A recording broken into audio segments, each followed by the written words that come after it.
is up, everybody? Tyler here, bringing you another new video. Today you may notice the change of scenery. We are not in my bedroom, we are outside. I could not resist the weather today.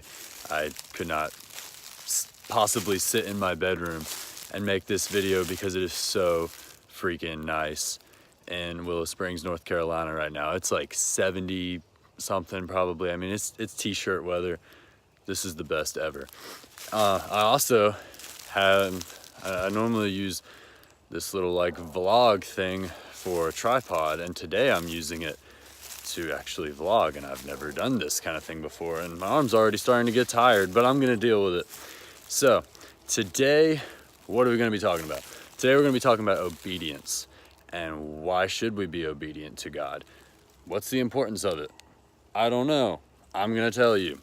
So, whenever I think obedience, one of the key like messages in the Bible, one of the stories that really stands out to me is in Acts 9. In Acts 9, yeah, I just switched arms because I'm getting tired already.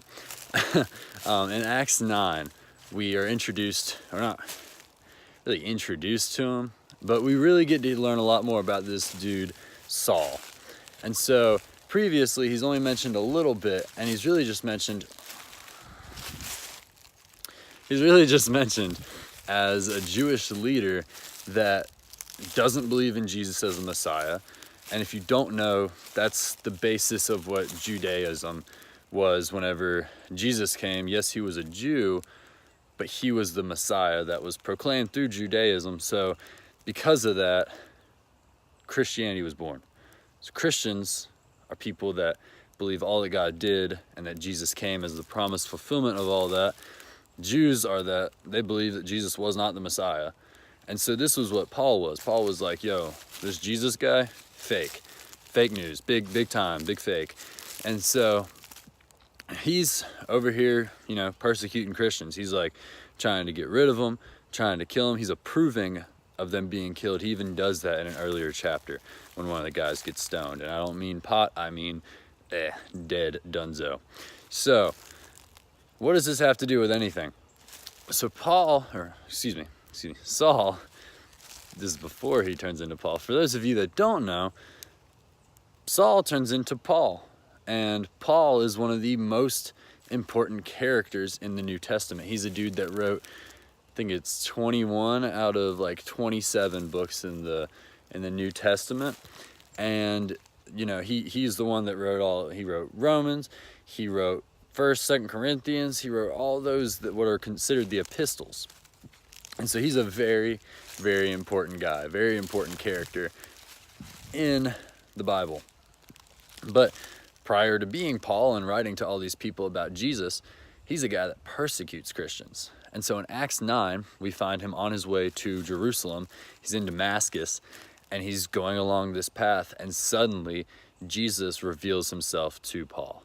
He shows himself, and Paul instantly is just in amazement, and Jesus reveals himself as Lord. He is the Son of God. He's showing himself to Paul as that. And he's telling him, why do you persecute me? Like, you need to be showing the world about me, or you need to be telling the world about me, excuse me. And so Paul is like radically changed by this, so much that he goes blind. He is just caused to be completely blind after this encounter. And so then, by a series of events, God uses one of the disciples, one of the believers of Jesus, to go and to heal Paul of his blindness. And so then Saul, excuse me, it's so confusing. Saul becomes Paul.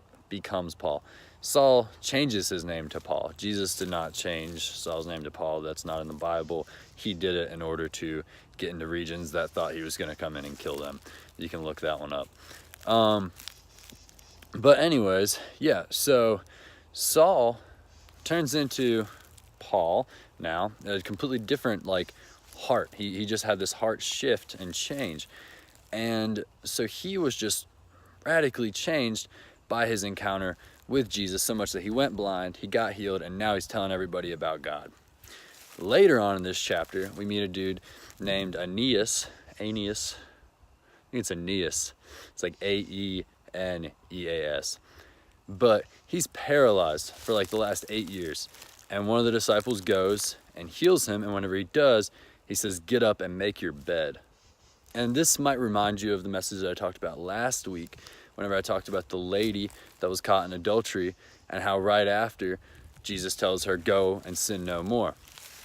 You see, whenever we encounter Jesus, our encounter should instantly be followed up with our obedience, with our actions. And that is because a divine encounter should always, always, always, always bring radical transformation. We see that with Saul becoming an entirely new person that just wanted to tell everybody about Jesus.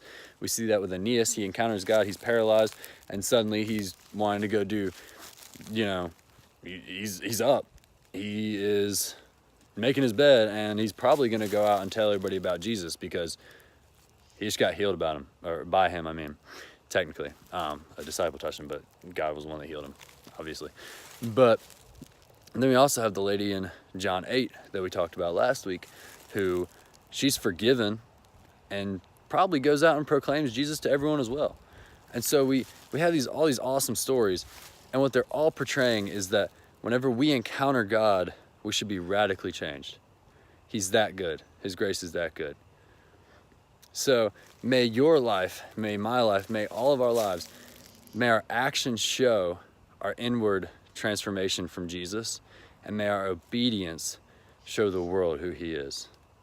Thank you guys for watching. I appreciate every one of you. Subscribe. I put out new videos, not gonna say every week because I kind of struggle with doing that, to be honest, but I do it quite frequently. So subscribe to catch up on every single one. Thank you all for watching. I appreciate every single one of you. Peace.